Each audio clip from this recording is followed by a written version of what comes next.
Hello world, Patricia O'Connor and Reba Darcy here, and today on the Bonsai Balcony we are going to do a little bit of catch up, on Frida and the trees. This is us. It is very overcast skies. We have somebody's birthday, apparently, it looks like, going on at the pool today, and the kids are having a blast. The trees are looking nice, I think. And yesterday's predicted heat spell didn't come. I actually saw a late weather report night before last that told me that we weren't going to hit the high 90s, that we had already kind of gone through all of that. It had moved through, and that the next day was supposed to be nicer. So I was kind of going, well, that gives me hope. We'll see. And I did. I woke up to cool, foggy temps the next morning, and yesterday was very nice, and today also very, very nice. A little breezy. And I just thought it would be a good time to not speak of anything harsh, because we have one of those moments where our balance is good, our trees are good. I don't think anybody particularly has anything that needs to be addressed. Probably could be naive on my part. We are showing a little bit of heat damage, but I think we're at the stage of this where we're all just kind of kicking back and resting. You know, it's a good time. The temperatures are cool and nice, and the trees are cool and still nice. They're kind of in between losing all their stuff and not. Yeah, it's just overall a pretty good time. What we're gonna do here, and probably as soon as the rest of this foliage turns rust color, is we'll go through and cut some of these, prune back some of these branches to more of every other branch type of thing. And for a lot of these branches, we're talking about these ball cypresses here, and for a lot of these branches, they'll be the ones that we already started working on last year, like this. So we'll cut it there and there, and this one, you know, we'll cut those, making those secondaries tertiaries. So that's kind of what we'll be looking at and be looking forward to when it comes to that. And as soon as I get all of that done, and that'll probably be an episode on itself, and I'm really looking forward to it. I thought I would be into it by now, but instead the weather is kind of throwing a curve and the trees are just kind of hanging in limbo. But after I do that, we will do what I think is our one and only restyle of our chops. I'm going to go back and work on the cuts on these trees to make sure that our rollover progresses the way I want to. I don't want to get done with that and see some weird anomaly or lump or something in there in our taper, or something where it, you know, had reverse taper or something.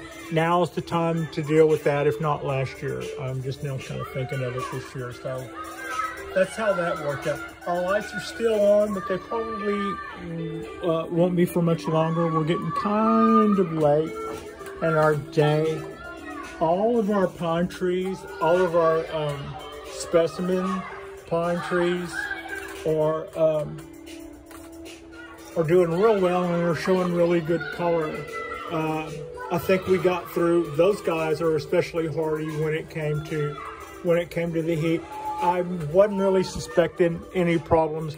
I was kind of worried about my ponderosas. They are used to higher temperatures than this, but I'm not sure that they're going to be that used to them this time of year.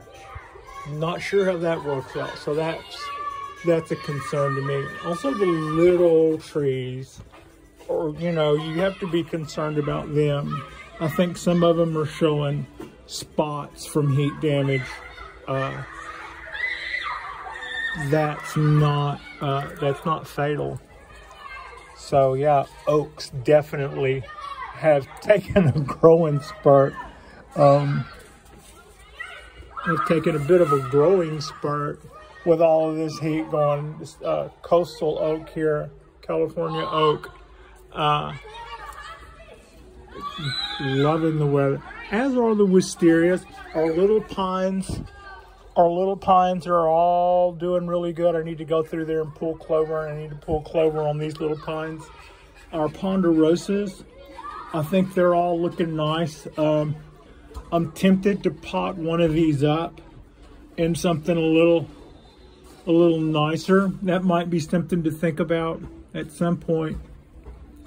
And our little show hens, I feel pretty good about where they're all at. They're all pretty much greening back up nicely. That's good to see. A little overwet there because I just watered a little while ago, so now my drip tray is a little damp because our temperatures aren't hot enough to evaporate that off. So I guess that's probably a sign I need to back off some. Or escape roots coming out will then make the trees look yellower longer. That same thing that's kind of helping your trees exist being in little pots. Whenever you've got too much water in your drip tray, all of a sudden those roots that are your little hedge become the things that causes your tree to get yellow because they stay too wet. So yeah, that's kind of what's going on there. And this is another look.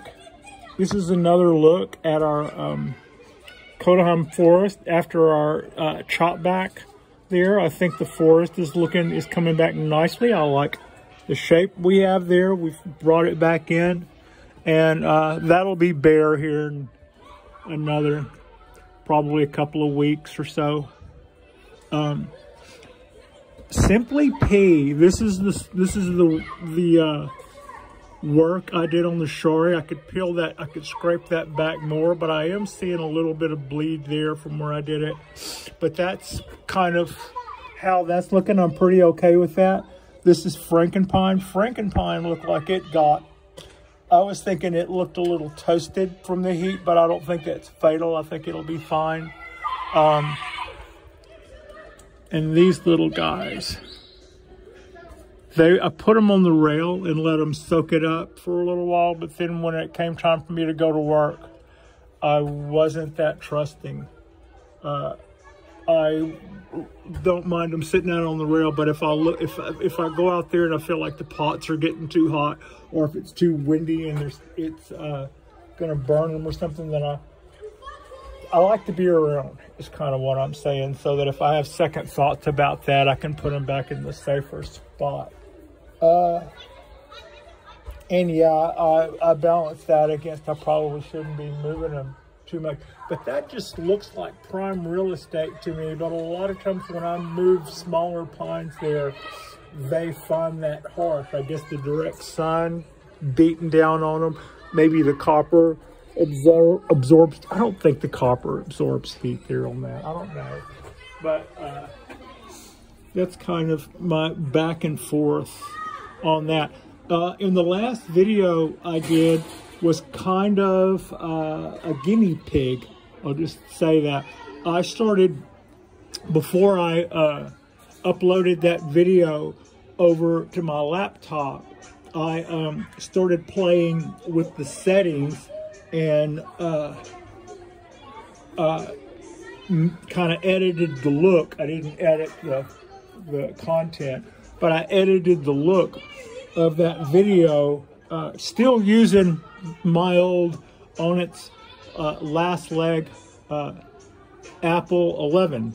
So, but I decided, I had always messed with my pictures whenever I took photography, whenever it came to videos, especially my bonsai videos. I would turn on the thing, we would shoot it like it was, and then I would go straight from there. I found that sometimes on my thumbnails, whenever I doctored them and tried to bring out the very best in them, they got rejected as thumbnails by YouTube because all of a sudden they were using more data or something. I hadn't quite figured that out yet. I'm not a geek enough to know what's going on there. So the idea was I wouldn't mess with the settings too much. Well, last time, well, we're about ready to ditch this camera, like it or not, and we're about to start a new, more complex camera, and it's going to have a lot more possibilities to shoot more cinematic type quality stuff. So maybe this is the thing, this is the time to start experimenting and up your video game, because I've up until now not known anything. I knew more about photography at age 10 than most people, unless they were shooting like I would shoot motorcycle races on the track floor inside the Astrodome, and I would have to, I knew as a 12-year-old or a 14-year-old that I would have to come in there with 800 ASA film, and I would have to push my camera to like 1600, and then I was gonna, because I lived in rural Texas, I was gonna have to ship that off to get it developed, and that was so that I could shoot fast-moving, brightly colored objects that were in a dimly lit Astrodome. Now, compare that to now. I've just been point and shoot this whole time. So I'm going to up my game when it comes to the video quality, and this is a good jumping off point. In my last video, you may have saw a slight difference, and I am talking about new cameras, but no, you didn't see any camera difference. You just saw settings difference, what it would look like when I start trying to learn what looks good and what's too much. I may have overdid it some. I think it looked, looking back at that, to me it looked a little too much gain, maybe. But otherwise, I think that was something that I will start doing from now on. Also, I probably will start editing. I'm pretty sure I'll start editing not too much longer away. We're going to start breaking down and setting up shots and then seaming together. At that point, I may not be knocking out quite the numbers that I used to a week. Maybe we'll try to make slower numbers down and upper quality. We've got over 500 videos out currently, so I don't think and we're not deleting any of those, so there's enough material to cover quite a few topics. We could definitely start probably. I'll look forward to upping the game here. So that's kind of a catch up on our oaks, our pines, our Kodaheim maple forest, our temps. That's up here. It says it's almost 80 degrees, but it's 3 o'clock. It did touch 80, but that's also up here on the ground. It was in the mid 70s down there where the kids were at the pool. It was probably in the mid 70s. Up here it does get a little warmer. We run a little hot up here. The ponderosa is looking really good. The oaks have the corkbark oak has lost the war with all of its old foliage, but it's busted out enough foliage. I'm going to give it some time to see what comes and what goes, and we'll just take the scissors to what goes here in a minute. And yeah, some of what I thought I was going to lose is budding back out. We lost a lot of foliage. Anyway, that's the bottom line there. I'm thinking that as much as I've been watering it, and as much as I have to water it to make sure it stays watered, I don't know what I could be doing, but that's probably increasing the amount of humidity, which is why we get, you know, adding to the list of reasons why it gets powdery mildew. But I'm also, total honesty, I still haven't completely replaced my alternative to neem. I'm still kicking that around. Anyway, like and subscribe if you guys haven't already. We'll bring in a pun and do something tonight on at Frida's place. And I appreciate you. Frida appreciates you, and thank you so much for watching.